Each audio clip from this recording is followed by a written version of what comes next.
Well, welcome to our discussion of Parshat Shemini, the sin of Nadav and Avihu, the sons of Aaron. We have here today Elaine Leverance with us and some other students. Michelle, welcome to one and all. When we talk about what was the sin of Nadav and Avihu were struck down by God. And the question is, why? What did they do wrong? What happened? And what was going on? So I'm going to share the screen with you, and we'll be able to see our text together. So if we look here, in order to appreciate the sin that happened and the punishment that they got, we need to appreciate how great everything was going until then. It was, in fact, one of the greatest days in Jewish history. Rashi says, and it came to pass on the 8th day of Vayi Bayom HaShemini, the first words of the Parsha, of course, it's known as Parshat Shemini, of the installation of the priests into their sacred office. It was a day of installation. It was like an inauguration of a new synagogue, a new sanctuary, a new temple, the tabernacle, the house of God. It was in the Rosh Chodesh of Nisan, and it was finally erected. And that day received 10 crowns. It was distinguished in 10 different ways. What are the 10 ways? Rashi says, look in Seder Olam. Seder Olam, it's a book from several hundred years before Rashi, and it says there as follows. It says, let's just get that again. Here it comes. It says the following. What was so special about that day? So Rashi mentioned already, it was Rosh Chodesh. It was after the 7 days of Miluim. It was Rosh Chodesh Nisan. It was the day when they washed their hands. The first time Aaron and his sons washed their hands. They did all the various services. No longer was Moses in charge. And that day, the elders, the leaders of each tribe began to offer their offerings. On the first day was Nachshon and Aminadab from Judah, and each day someone from a different tribe. It was the first day that the Shekhinah came to Israel, the divine presence. It was the first day that you weren't allowed to bring anything in any other place. It was the first day that they were actually Kohanim. It wasn't Moses who was serving as the interim, but now they were Kohanim. It was the first day when they got a bracha, as we'll see in a moment. They gave the Birchas Kohanim, which we unfortunately had trouble having during this COVID Pesach. It was the first of Avoda. It was the first for Achilas Kodshim, for eating sacrifice, for the Ridas Ha'esh, for the fire to come down. It was the day when the Jews brought their daily offerings. He says, this is unbelievable. This was a day that in Shir HaShirim we speak about it as a day of Uri Temanu Vo'i Tzafon, an obtuse interpretation of a beautiful day. It's the time when the Jews can come into their garden. We're trying to explain how beautiful this day was before Nadav and Avihu somehow were struck down for some strange reason. And so this is such an amazing day. It's Bo Bayom Nintzeit Elisheva Bat Aminadab Yitera Yisrael Arbas Machot. So that day, the Bat Sheva, who was married to Aharon, she had 4 wonderful simchas. Her brother-in-law is the king, that's Moses. Her husband is the Kohen Gadol, that's Aaron. Her brother is the Nasi, that's Nachshon. He's in charge that day. And her children is Ganei Kuna. Her children are second in command. She was so happy. Unfortunately, by the next day, her 2 sons were dead, and it could be there was another son. I'm sorry. Some people say that, by the way, there was another joy that she had, that she also was her grandson was a Mashuach Muhammad. Pinchas had a special role as well. And on the second day, Elazar HaKohen brought the Chatas. Anyway, by the next day, it was terrible for her. But what an amazing day this was. And if you look at the text itself, firstly, you have the Rashi mentions that Krav al Mizbech, Moshe says to Aaron, don't worry about it. Come close, Aaron. Why would Aaron not come close? Because he was afraid he had sinned with the golden calf. What do you mean? He was the one who sort of crafted the golden calf. So Rashi says, Aaron was diffident and he feared to go there. Moses therefore said to him, wherefore art thou diffident? Why are you being so difficult? For this purpose you've been selected. L'kach nivkarta. You were chosen because you did sin and you're a Baal Tshuva and you are the one who must be the Kohen Gadol. So that day, Aaron was forgiven for his sins, and he was going to bring sacrifices. He did bring sacrifices to atone for those sins. Everything was going great. And in fact, Aaron lifted his hands to bless the people. He gave them the Birchas Kohanim for the first time. He gave them a blessing. He had just come down from bringing a sin offering and an Ola offering, a Holocaust offering, and also the burnt offering, and also the Shlamim, the offering that he shared with the Kohanim and that he got to eat. Moshe and Aaron came. He blessed them. And Rashi says that the divine presence should rest in the work of your hands. What a beautiful thing. What a special day. And then what happens? It's great. A fire comes from heaven, going to eat the sacrifices. We don't have to bring our own offering. The fire comes from heaven. And it ate up, that was on the altar, the ola, the burnt offering, the chalavim, the fats from the different offerings. Everyone cheered, everyone shouted, everyone sang. They fell on their face. They were so excited. And then what happened? The unthinkable. Aharon, Nadav and Avihu, the two sons of Aaron. There were four sons. These two, they took each one their own fire pan. They put fire in there, and they put ketores on there, the incense. They put a strange fire. Strange fire, what does that mean? That he did not command them. That's strange. I understand. He did not command them. Strange. It says he did not command it. He put a strange fire. So fire comes from God, and it ate them. Nadav and Avihu were eaten by the fire. They died. The rabbis say, Rashi says that it was like a movie where two beams of fire came into their nostrils, took out their soul. Their bodies remained as they were, because we see later that their bodies were removed from the sanctuary. It says a strange kind of fire, but they were killed by God. So the question is, what did they do wrong? Everyone was so excited. They brought some incense. Why not? I mean, they're Kohanim. What's the problem? What exactly was their sin? So there's so many different theories. Once I put a list together, I think it was 22 different theories. I didn't count this time how many we have here. Everyone tries to put together all the different sins and what went wrong. So let's look at the evidence of indeed what went wrong. I see we have Sherry Thaler with us, Shell, Elaine, and Steve. Which Steve is that? Let us know when you have a chance to identify. In any event, so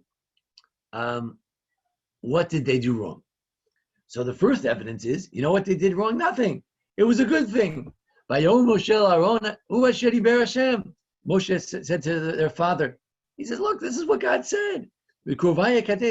With those who were closest to God, God shows himself holy.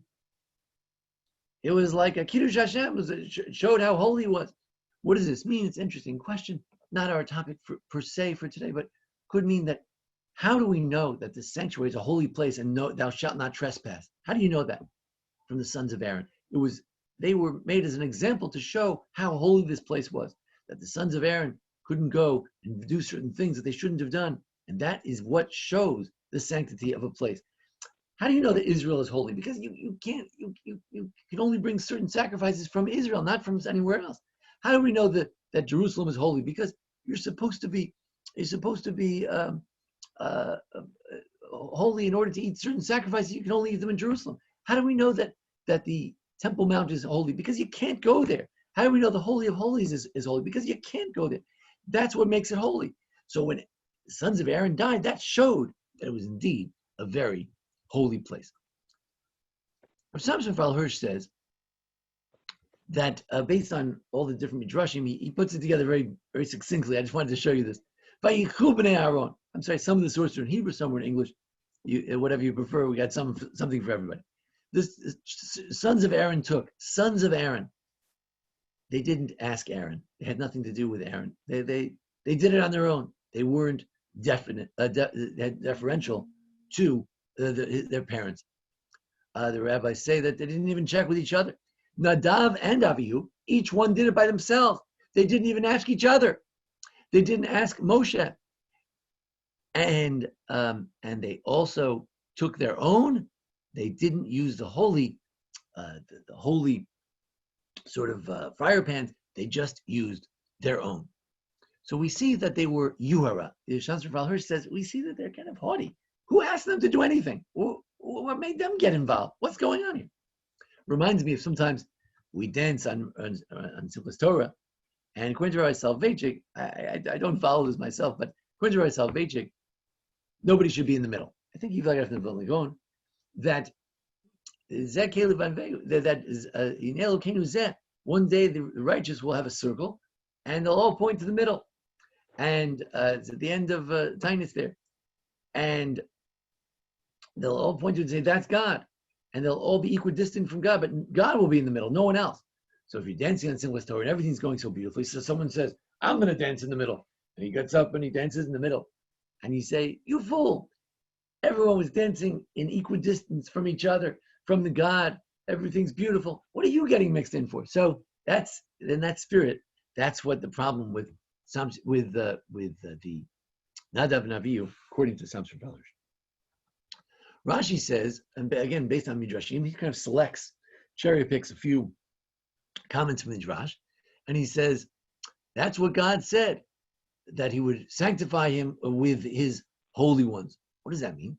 Where did God say anything about sanctifying? He says, and there I will be met by the children of Israel, and it shall be sanctified by my glory. What does it mean? Not with my honor, but with my honored ones. I will be sanctified with my honored ones. Moshe said to Aaron, my brother Aaron, I knew that this house was to be sanctified by those who were beloved of the omnipresent God, and I thought it would be either through me or through you.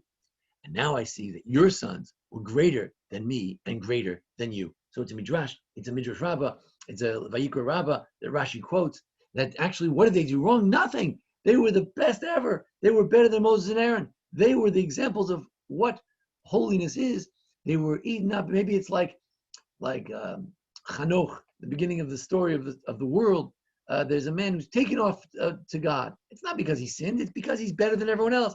He belongs in a different plane. Maybe he's like Elijah, goes off to a different world. So this is an option. That what did they do wrong? Nothing. They were the best. They were the models for sanctifying the sanctuary. In a very strange way, the sort of sanctification of the sanctuary comes through their death. Difficult, requires further discussion. Very interesting. Moving along. Now, a few verses later, if we're looking for evidence of what they do wrong, Rashi and many commentaries, going back to Midrash, they say, want to know what they did wrong? We're not sure. And then all of a sudden, it says that yes, we welcome Alan Golkin with us. So it says that don't drink any wine when you come into the sanctuary. So and Nadav and Avihu did some mysterious thing, and then all of a sudden it says that Nadav and Avihu, that no one should drink wine. By the way, guys, from now on, never drink wine when you go do the service. And to this day, it's an important thing. It's a question about the Kiddush clubs. I'm on record on the OU website about this. It's a question, if you drink too much of the Kiddush club and then you come back and you try to daven Shemona Esrei, it's possible that you are too smashed and you cannot daven Shemona Esrei. Certainly cannot do the priestly blessings if you are intoxicated. So it says here, don't be intoxicated. Why is it mentioned here? Rabbi Lezer said the sons of Aaron died only because they gave decisions on religious matters in the presence of their teacher. One idea is that they decided to bring some fire, which is fine, but they should have asked Moses. He's the teacher. He learned directly from God. They didn't ask him, and that's why they were punished. Rabbi Ishmael said, no, they died because they entered the sanctuary intoxicated by wine. You may know this because after their death, he admonished those who survived that they should not enter while intoxicated by wine. It's a parable. It may be compared to a king who had a bosom buddy, and he says to him, hey, look, everyone else is going to die from this disease. Let me give you the inside scoop. If you don't drink, you won't die. So he tells the rest of the Kohanim, let me tell you something. If you don't want to be like those guys, don't drink when you go in. Now, why would Aaron's sons drink? They're such bums. They're drinking on the day of this wonderful day. They're drinking. So I think many people want to say that they were like a lot of people in the 60s, that they would take LSD to sort of have a trip, and to go higher and get closer to God. And God says, no. We don't need any phony kind of things. As a matter of fact, our Salvation said that you shouldn't even have a sanctuary that has like a certain aura to it to create a false, or your relationship with God should be your relationship with God. It shouldn't be enhanced or sort of altered by alternate states of the mind or even architecture or dark lighting. He thought that our relationship should be plain and straight. It shouldn't be altered by these things. It's not how we get close to God, through that sort of atmosphere. It's the wrong attitude. It should be an attitude of holiness, not of drunkenness. Moving along. So that was Rashi. And then Abarbanel. Abarbanel is a very interesting idea, which I think I want to connect with the Mishnah.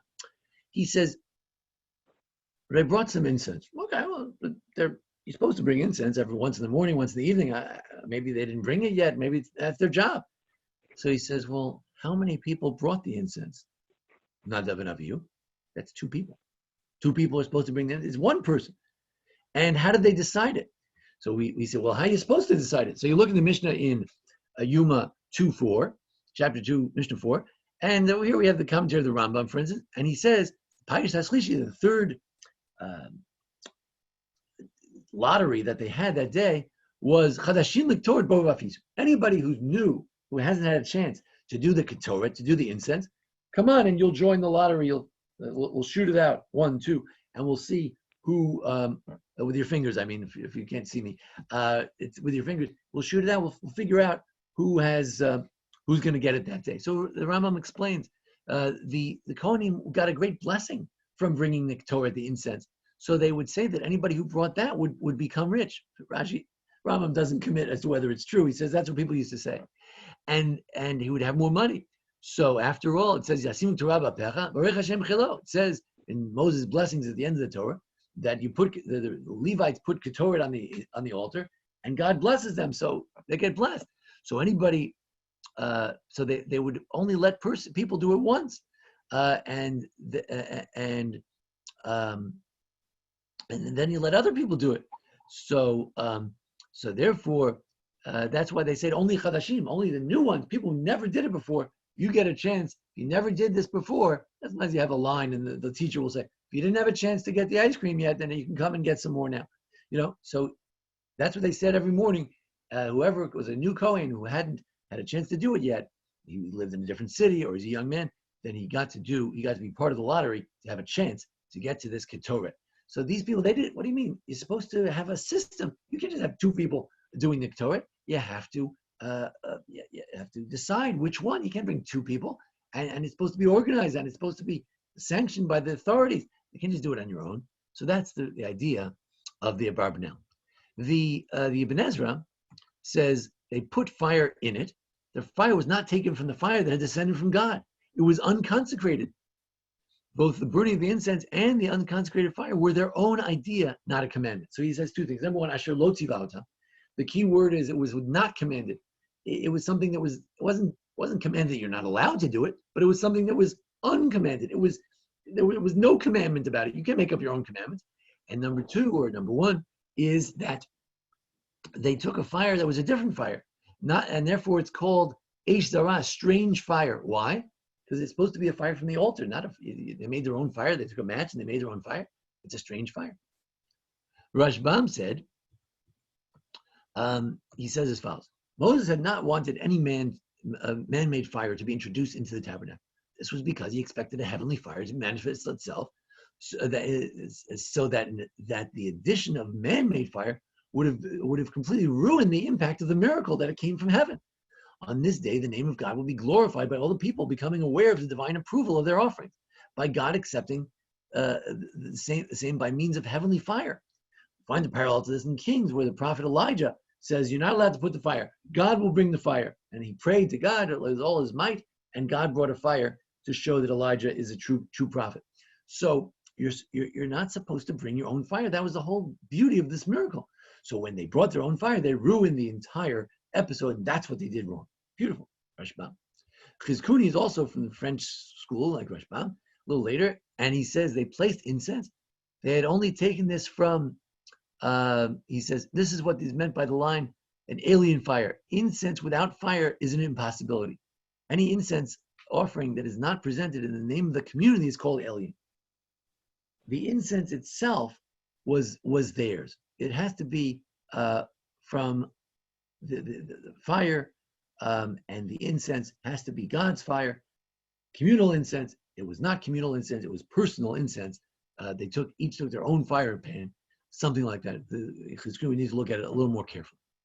The Midrash Rabbah actually lays out 4 theories, and knowing that there's so many different theories, Bar Kapara said they died for 4 things. Very often if you ask a question, well, this rabbi says this rabbi says that. Some people get frustrated. They say, well, can't the rabbis make up their mind? The answer is as follows: that very often the truth is not this answer or that answer. It's all of them. In fact, you have in the Gemara and Megillah that there are 11 theories about why Esther invited Haman to the banquet.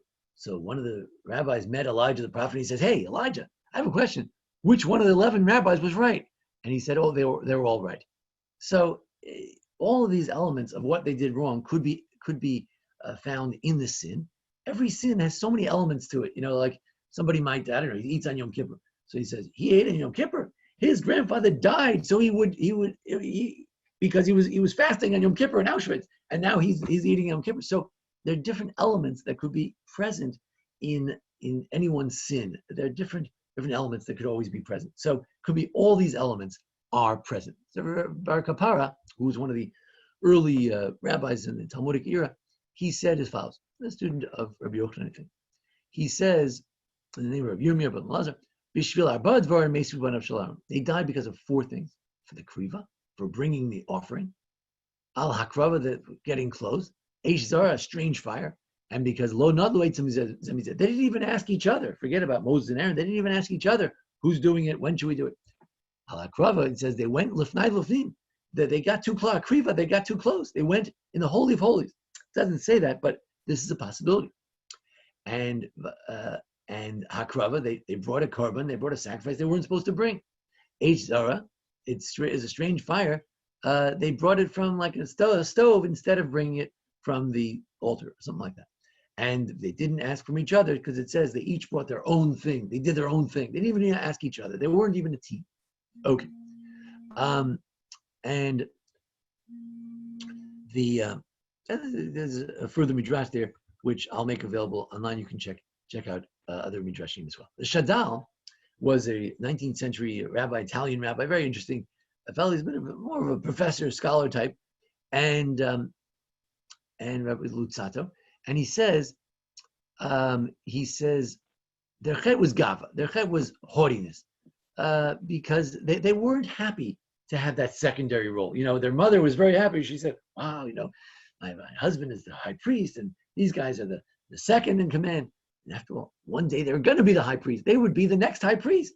They would be the Lazar, who would the next high priest. But a lot of young people, they can't wait for that moment. They have to disrespect the father right now. So he says, and they wanted to show that they're also Kohanim, just like Aaron. And since Moshe didn't tell them to do anything particular, they decided that they would take this very special offering with the incense and to go close to God. It doesn't say it was a strange Ketorah, it's a strange incense, because maybe it wasn't, but the fire was strange. And if they were allowed to bring it, Moshe would have told them not to take the fire. Moshe would have told them the rules. They didn't even ask. That's why they didn't know. So it's all a matter of haughtiness, and it's a matter of they weren't ready to play the role that they played. If you were in the audience, your role was to be in the audience. If you were Moses, your role was Moses. What did Moses do? That day he passed the baton to the priest. He would never offer anything again. For 7 days, he was the chief cheese. But he gave the role to his brother. That's how beautiful this whole ceremony is. It's handing over power. It's unbelievable. And they didn't get it. Rabbi Yosef Bechor Shor is a very innovative very fascinating commentator, also from the French school, the Tosfot school. He's quoted sometimes in Tosfot in halachic matters, legal matters. He says they were not commanded. So he says, now it's true. He says it says in Eruvin 63a in Talmud that if a fire comes from heaven, it's a mitzvah to bring your own fire. So there's nothing wrong with bringing, just because it's a fire from God, you can bring their own fire. But that's after the fire comes from heaven, but not beforehand. So what happened was he thinks the order is a little different than what it appears to be. When they were bringing that fire, the fire from heaven bumped into their fire just at the same time, and he ate them up. So, in other words, they're supposed to wait for the fire from heaven. It goes back to the theory we had before. The whole point was to show the greatness of God and our relationship with God, that God was willing to bring fire from heaven as a sign of his acceptance of our prayer. It reminds us of the sacrifice of Elijah and Mount Carmel, reminds us of the sacrifice of Hevel, when God turned to his sacrifice. Perhaps a fire came and ate his sacrifice too. And here they were going to have another moment where God shows us that he likes our service. The rabbis in the Midrash say that a similar thing happened with Shlomo when they inaugurated the Holy Temple in Jerusalem. And here they ruined that whole moment. They brought their own fire. It ruined the whole thing. But why did they do it? How could they have done such a foolish thing? Why did he die? Why did he do it? So Sforno, Spanish, Italian commentary, he says, just like after the daily offering, where the daily offering is something that brings the divine presence. A lot of times, it brings you before God. When you bring the daily offering, God comes to us. So therefore, there's always ketoret, there's always incense. So that you should bring ketoret after the revelation of God, they should bring it. And that's why they did it. So it's interesting that the Sforno tries to explain, what their logic was. They weren't, after all, these were some of the greatest people. They had visions of God at Mount Sinai that no one else had. These are very special people. They must have had some logic. Malbim, similarly, he says as follows. He says, Nadav and Avihu, they didn't believe that the fire would come from God. And they said, according to some Midrash, he says, how can you cook something without fire? What's going on here? So they took some fire and they brought it. And then at that moment, the fire came and it ate them up. And that's what the Medrash says. There were two beams of light that came, one to eat the ketoret on the golden altar, and one to eat the sacrifices on the regular altar. And then it came and it went through their nostrils and ate them up, so to speak. Now it could be that God would have forgiven them for that, but then, when, according to Midrash, they once said, they were walking behind Moses and Aaron at Mount Sinai, and they said, when will these two old geezers die already so we can take over? In other words, they couldn't wait for the old guys to pass away so they can take over. They just had no sense of humility and what it means to be a mentor and a student.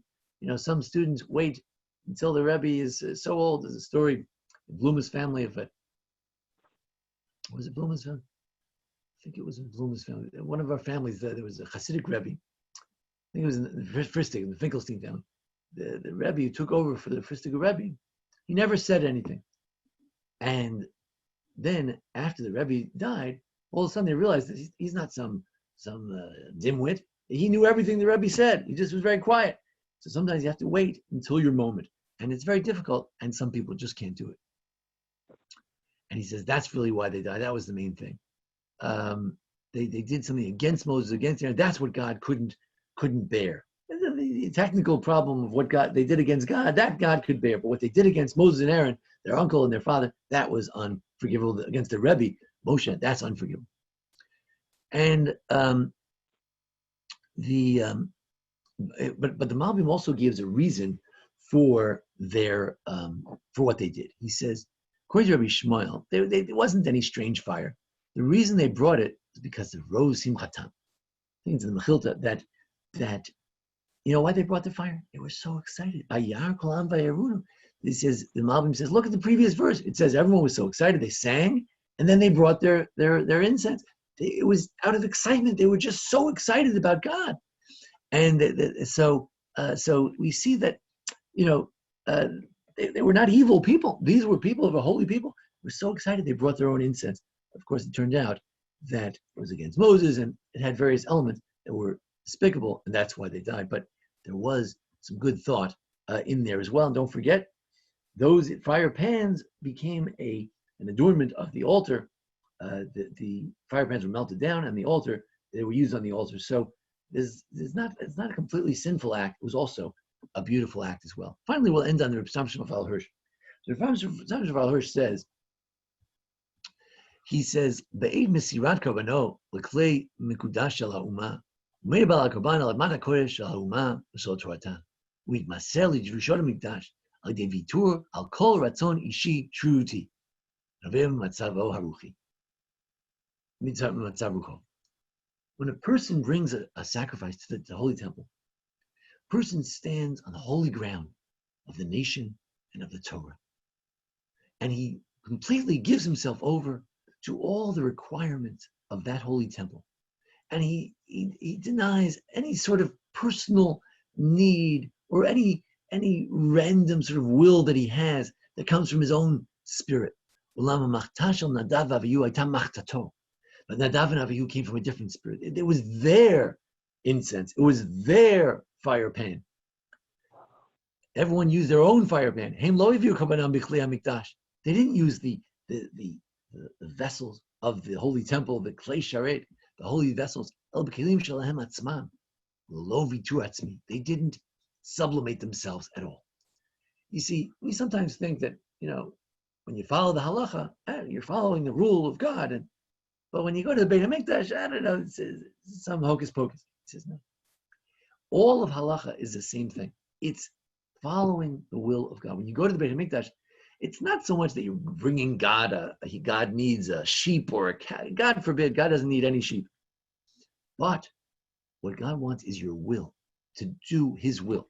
So God says, bring the sheep like this, bring the cow like this. This is how you should take off the skin. This is where you should put the blood. This is where you should put the fat. This is where you should put the skin. This is what you should do with the meat and this part of the meat and this kind of sacrifice and this is how much libations and how much. And it's just like anything in halacha. This is how much matzah we have to have. This is how much maror we have to have. This is what kind of story you have to tell. You have to start the story over here, and the Haggadah goes over there, and you have to read this section and the other section, and you can't have any comments. And all the laws that we're familiar with, the Beit HaMikdash work the same way. It's all about following the halacha. It's about following the will of God, not your will. Modern religion sometimes, and the Rav Tzadok Shmuel Hirsch is railing against this, modern religion is about what's meaningful to me. What do I want to do? And that is the opposite of this. Now, we believe that ultimately this structure of the halakha, the Jewish law, it will meet your needs because it's divine. It's designed for human beings, for all of us. But we cannot start from the point of view of what can I do for me that I want to do. I know that's how you sell things. What do you want? So I'll give you what you want. And that's whatever you want. That's what my religion has. My shul is going to give you whatever you want. I understand. That's how you sell things. But in reality, it's supposed to be that you sublimate your needs to the needs of the community. To be part of a community means that the community, you want something else, but the community wants this, you're going to do it their way. It's today's Pesach. Someone lost their father. They want to sit shiva. They want to mourn. They want you to come and visit them. You say, no, we're not coming. It's Pesach. We're taking a break. We're taking a break. And that is what it means to bring a sacrifice. Says Shmuel Hirsch, their greatness is their sin. Their closeness to God, that was their sin. That was their guilt.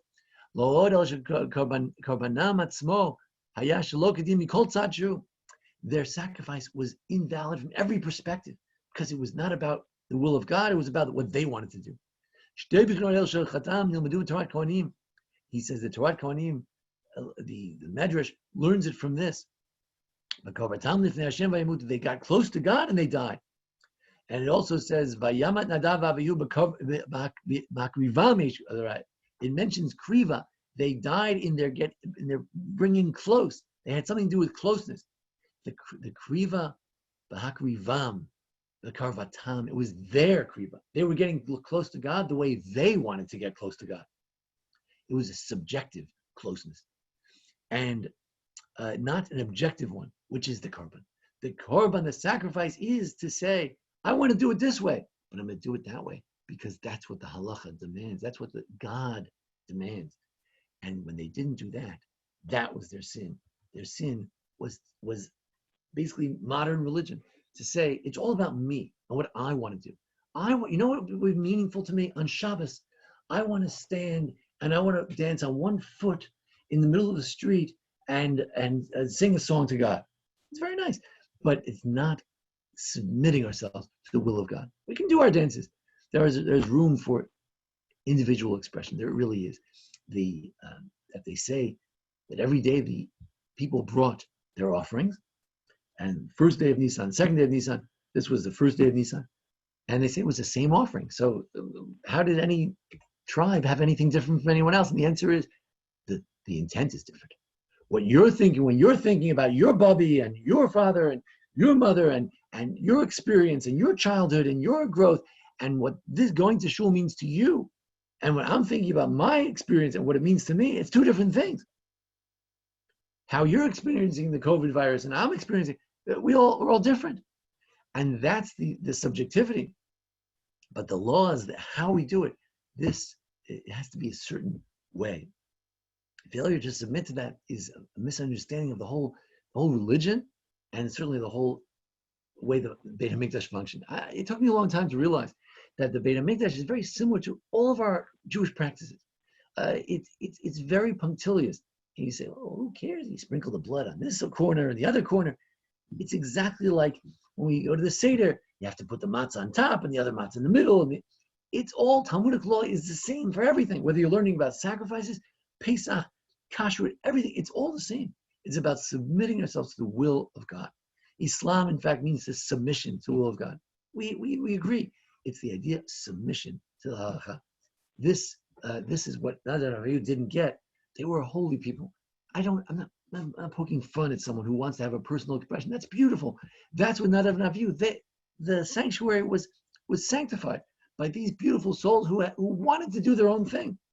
But that's just not the way we do it. That's not submission to the will of God.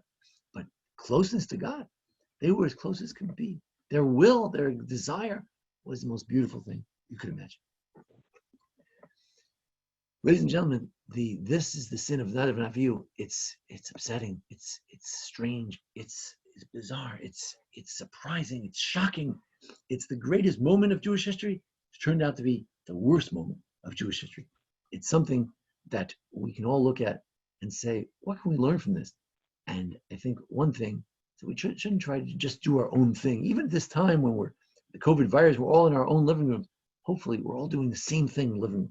We're keeping Shabbos the same way. We're saying the same prayers. We're eating the same challahs and the same matzahs and making the same kiddush, because Judaism ultimately is all about submitting ourselves to the will of God. When we do that, we hope each one will have a beautiful personal experience, a subjective experience of what does it mean for me, Joel Finkelstein, to make kiddush. What does it mean for you to make kiddush? Make kiddush, whether it's by yourself, whether it's with a few family members that you're with. What does it mean for each one of us?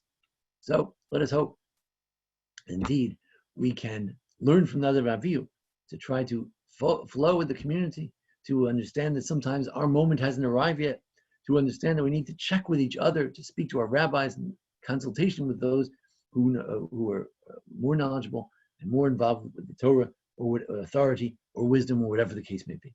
So we thank you for joining us today, and we hope you have fun looking at this parsha this week and trying to figure out what was the sin of Nadav and Avihu.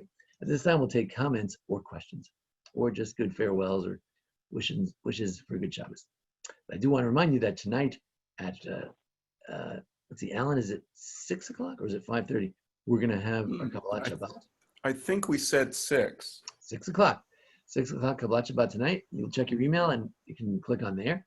And then Saturday night, 8:45, we'll have Havdalah. And then next week, we'll send out a schedule for next week.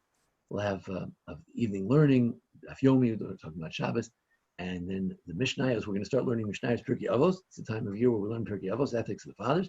We'll learn every night in memory of those who have yurtzites, and hopefully everyone will enjoy. We'll also have some classes on this type of noon classes. I'll have a few classes next week as well, and we'll start a series. I think I'm going to do a series on Ruth. We'll be in touch with you about some upcoming things. Anyway, any comments or questions about this or other things, or just sharing how you're doing these days, or just the good wishes for Shabbos? Shabbat shalom. Thank you. Shabbat shalom. Shabbat shalom. Elaine, thanks for joining us. Nice to have you with us. Thank you. Good Shabbos, everybody. Shabbos, Michelle. Take care.